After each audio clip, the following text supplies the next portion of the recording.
Hello കൂട്ടുകാരെ, നമ്മളുടെ video ആദ്യമായിട്ട് കാണണമെങ്കിൽ സബ്സ്ക്രൈബ് ചെയ്യണം, ലൈക്ക് ചെയ്യണം കേട്ടോ. നമ്മളിവിടെ ഇന്ന് ഉണ്ടാക്കാൻ പോകുന്ന ഉണ്ണിയപ്പമാണ്. അപ്പോൾ ഉണ്ണിയപ്പം ചുട്ടിട്ട് ശരിയാവാത്തൊരു ഇതൊന്നും ഈ വീഡിയോ ഫുള്ളായിട്ടൊന്ന് കാണണേ. അപ്പോൾ നമുക്ക് എങ്ങനെ ഉണ്ണിയപ്പം ഉണ്ടാക്കാമെന്ന് നോക്കാം.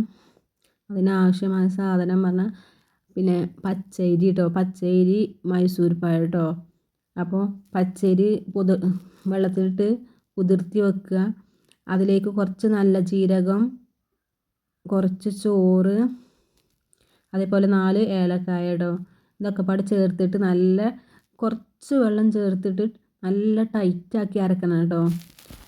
ഇതിലേക്ക് നമ്മളിപ്പോൾ ശർക്കര പാവ് കൂട്ടുന്നില്ല, ഇത് അരച്ച് കഴിഞ്ഞിട്ടാണ് നമ്മൾ ശർക്കര പാവ് കൂട്ടുന്നത് കേട്ടോ.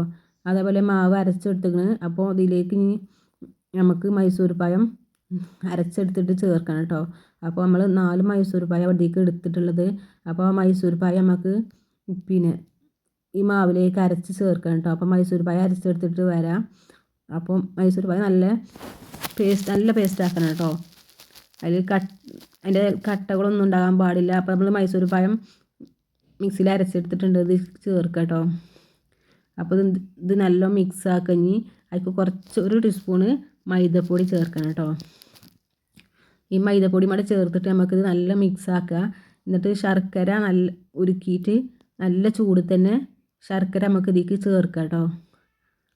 ശർക്കര ചേർക്കുമ്പോൾ നമ്മൾ പെട്ടെന്ന് ഇളക്കണം, അല്ലെങ്കിൽ കട്ട കുത്തും. കാരണം ചൂടുള്ള ശർക്കരയല്ലേ, ശർക്കര പാവല്ലേ, അപ്പോൾ നമുക്ക് കട്ട കുത്തും. അപ്പോൾ നമ്മൾ പെട്ടെന്ന് ഇത് ഇളക്കണം കേട്ടോ. എന്നിട്ട് എല്ലാം ഇളക്കി നല്ല കട്ടകളൊന്നും ഇല്ലാതെ നല്ല കറക്റ്റാക്കി ഇളക്കി വെക്കണം കേട്ടോ. അങ്ങനെ ഇനി അരമണിക്കൂറോ അല്ലെങ്കിൽ 1 മണിക്കൂറോ വെച്ചിട്ട് തണുത്തിൻ്റെ മാവിൻ്റെ ചൂട് പോവണം കേട്ടോ. എന്നിട്ടത് ചൂടാൻ പറ്റുള്ളൂ. ചൂടെടുക്കാൻ ചുട്ടാൽ പിന്നെ ഉണ്ണിയപ്പം നന്നാവില്ല കേട്ടോ.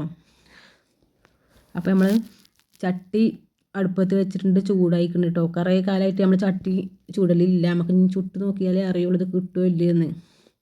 അപ്പോൾ ചട്ടി ചൂടായിക്കണ്, എണ്ണ ഒഴിച്ചിട്ട് നമുക്ക് മാവ് ഒഴിക്കാം കേട്ടോ. അപ്പോൾ ചട്ടി എണ്ണ ചൂടാവട്ടെ. അപ്പോൾ എണ്ണ ചൂടായിക്കണ്. അപ്പോൾ നമുക്ക് ഇനി അതിലേക്ക് ഒഴിച്ച് കൊടുക്കാം കേട്ടോ.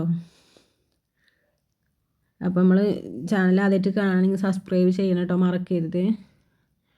ലൈക്കും ചെയ്യണം കേട്ടോ. അപ്പോൾ നമുക്കിത് മറിച്ചിട്ട് കൊടുക്കാം കേട്ടോ. പപ്പടക്കോലോ അല്ലെങ്കിൽ സ്പൂണൊക്കെ എടുത്തിട്ട് നമുക്ക് മറിച്ച് എടുത്ത് കൊടുക്കാം. കാരണം എൻ്റെ ചട്ടി കുറേ ആയിട്ട് ഇപ്പോൾ 1 വർഷത്തോളമായിട്ട് ഇതിലങ്ങനെ ചുടലില്ല. അപ്പോൾ അതുകൊണ്ടാണ് കിട്ടാനൊരു ബുദ്ധിമുട്ടായിട്ടുള്ളത്. അത് ഫസ്റ്റത്തെ ഒന്നിനേ ഉണ്ടാവുള്ളൂ, അടുത്തതിനൊക്കെ ചുടുമ്പോൾ കിട്ടും. അപ്പോൾ നമ്മളിത് മറിച്ചിട്ട് കൊടുക്കും. നല്ല സോഫ്റ്റ് ആയിക്കണം കേട്ടോ ഉണ്ണിയപ്പം.